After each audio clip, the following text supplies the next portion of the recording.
Not doing so good, are we? Then let me ask you something. Why is it that the moment you admit you are having a hard time, the people close to you instantly start treating you like a broken appliance that needs to be repaired before dinner time? Think about the last time you told someone you were just exhausted. Not sleepy, not tired from a long week of work. I mean the kind of deep, bone-level exhaustion, where you don't even know how you are going to get through the next hour. You didn't ask them for a solution. You didn't ask for a new morning routine, and you certainly didn't ask them to fix your life. You just stated a factual reality. You said, "I am dealing with depression right now," or "I am completely burned out." And what happens? You can literally watch the room panic. Almost instantly, people start handing you unsolicited advice. They give you a 3-step strategy they heard on a podcast.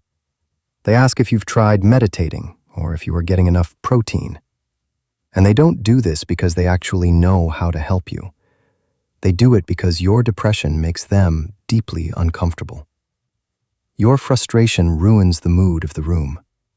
You are an uncomfortable reality sitting right in front of them, so they need to fix you immediately.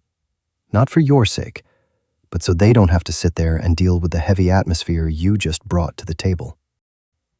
Have you ever noticed how society treats sadness like it's a contagious disease? Put yourself in this situation.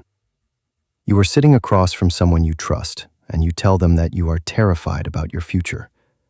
You are burned out, your anxiety is peaking, and you don't know what you are doing with your life. And they look you in the eye and suggest you drink more water and go for a walk. Because apparently, hydration and some afternoon sunlight are the ultimate medical cures for clinical burnout and existential dread. It's insulting, isn't it? You are so exhausted your teeth ache, and someone is standing there handing you a blank journal, telling you to write down 3 things you are grateful for. As if writing down that you are grateful for your morning coffee is going to pay your rent, or fix your marriage, or magically cure a depressive episode. What they are actually doing is dismissing your reality entirely. They are trying to slap a cheap bandage on a broken leg just so they can walk away feeling like they did their good deed for the day, leaving you to deal with the actual break. And the worst part is, we have given people a whole new vocabulary to avoid actually sitting with us in the dark. 5 years ago, someone might have just awkwardly patted you on the back. Now, they weaponize clinical language to distance themselves from your pain. They tell you they are holding space for you, which is just a very polite way of saying they are going to stand over there while you bleed out over here. They tell you that your anger is toxic or that your frustration is a red flag, completely ignoring the fact that you have every right to be angry and frustrated about the state of your life. We have turned friendship into an HR department. If you aren't communicating your depression in a perfectly calm, neutral, optimized tone of voice, people act like you are attacking them. You aren't allowed to be messy anymore. You aren't allowed to just fall apart on the sofa and cry without someone trying to diagnose you. They want to label your reaction so they can file it away, instead of just sitting on the sofa next to you and admitting that yes, things are actually incredibly hard right now. And if you think your friends are bad at this, look at where you work. Let's talk about the corporate version of this for a second, because this is where the hypocrisy becomes an absolute joke. You are doing the workload of 3 different people. You are staying late, you are missing dinners, you are running on empty. You haven't had a real break in 6 months. And what does the company do? They don't hire more staff. They don't reduce your targets. They don't increase your pay so you can actually afford to take a vacation. No, they send you an email inviting you to a mandatory 1-hour wellness seminar on a Thursday afternoon. They give you a free subscription to a meditation app. Look at the absolute irony of that. They are creating the conditions that are destroying your mental health, and then offering you a breathing exercise to cope with the damage they are actively causing.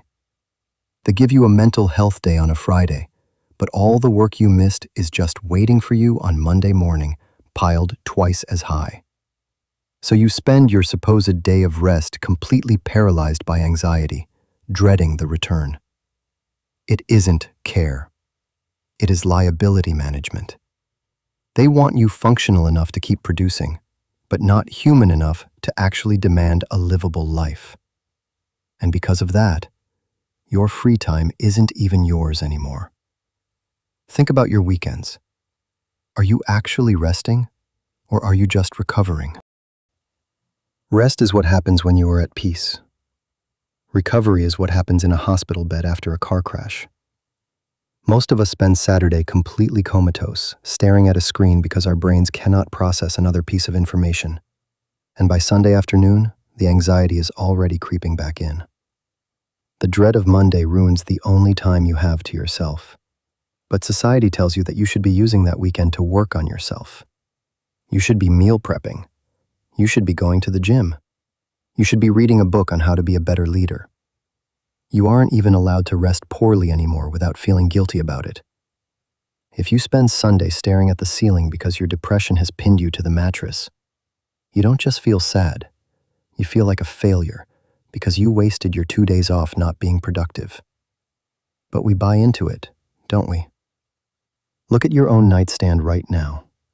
Look at the apps on your phone. We have turned ourselves into projects. We are treating our own brains like faulty hard drives that just need the right software update. The entire self-help industry is built on convincing you that you are fundamentally broken and that the only way to be acceptable is to buy their book, subscribe to their masterclass, and do the work. But what happens when you do the work? Let's be really honest about this, because nobody wants to talk about the aftermath of trying. You set the boundaries. You went to the gym. You drank the water. You slept 8 hours. You cut out the bad habits.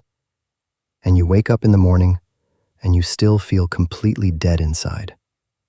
The depression is still sitting there at the foot of your bed.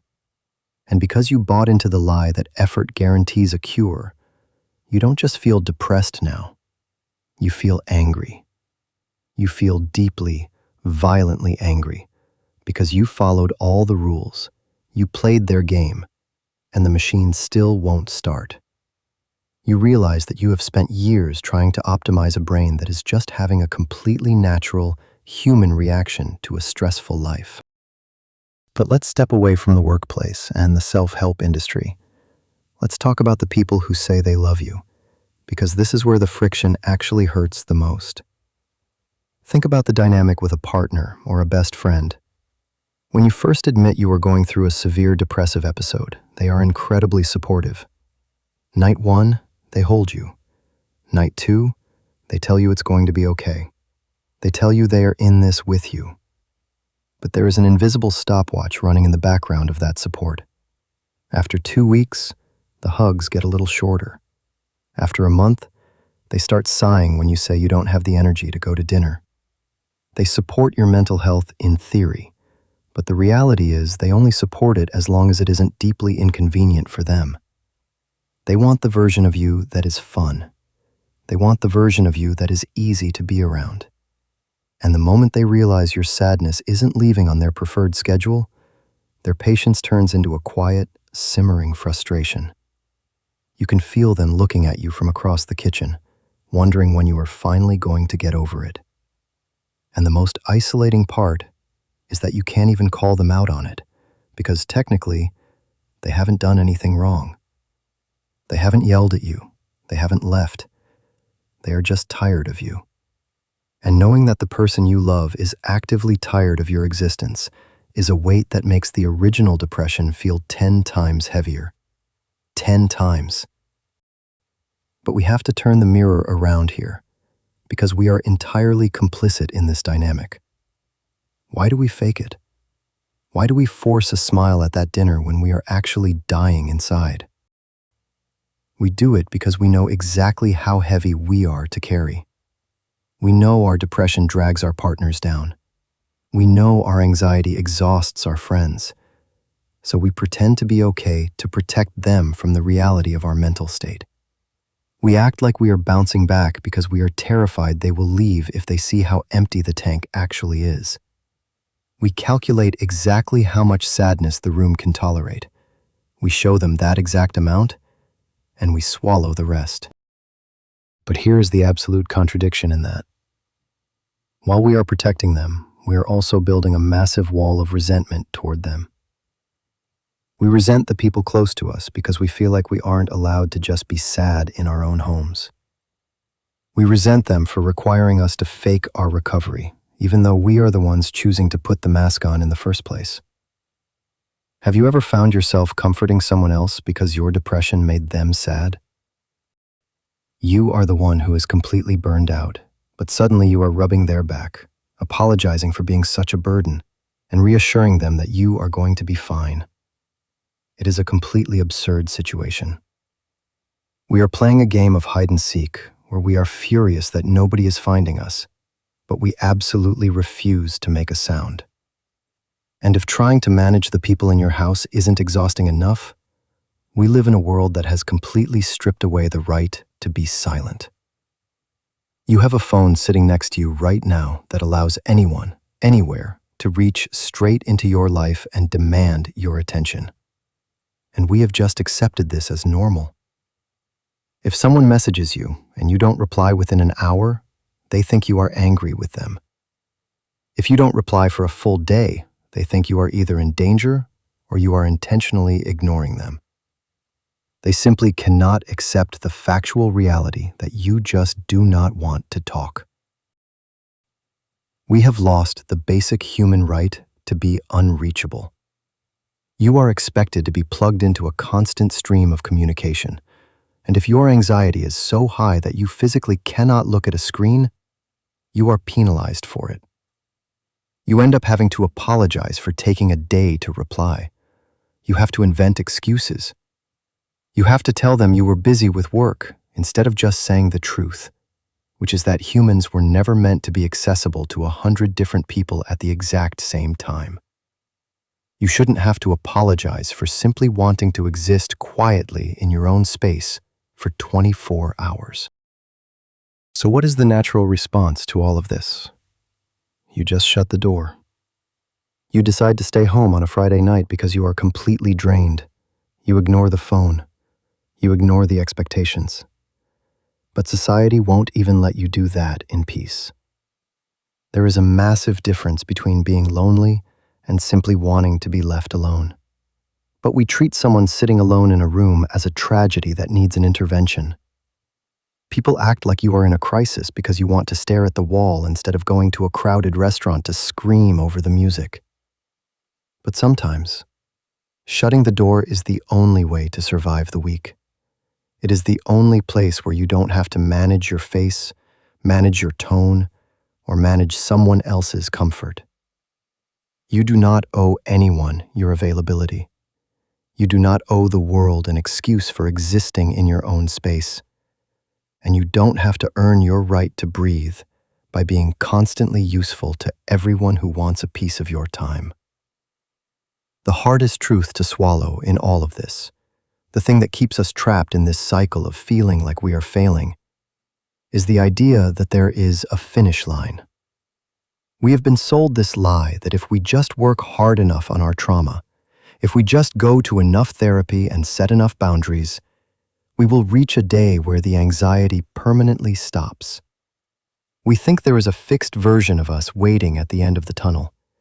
We think that one day we will finally graduate from being messy. But there is no finish line. The mess isn't a problem you have to solve. It is just the hard fact of what being a human actually looks like. You are never going to be a finished product. You are always going to be a series of collisions and adjustments, trying to figure it out as the ground moves underneath you.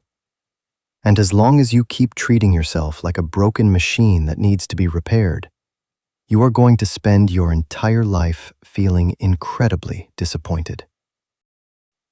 So what happens when you actually accept that? What happens when you just stop trying to fix it? Let me tell you what happens. You don't magically get happy. The sky doesn't open up and the depression doesn't vanish. You just exist. You sit on your sofa with no plan to optimize your life, no intention of fixing your flaws, and no guilt about the fact that you aren't doing anything productive. You just let the evening happen. You stop fighting the absolute neutrality of the moment. You stop looking for a cure, and suddenly, the silence starts to feel normal instead of terrifying. You realize that you can just be tired. You can just be sad. And it doesn't mean your life is falling apart. It just means to live. And that's it, really. If you have spent the last 3 years, 20 years, or even right at this moment feeling like an absolute failure because you are still in the exact same mental state you started in, maybe you aren't failing at all.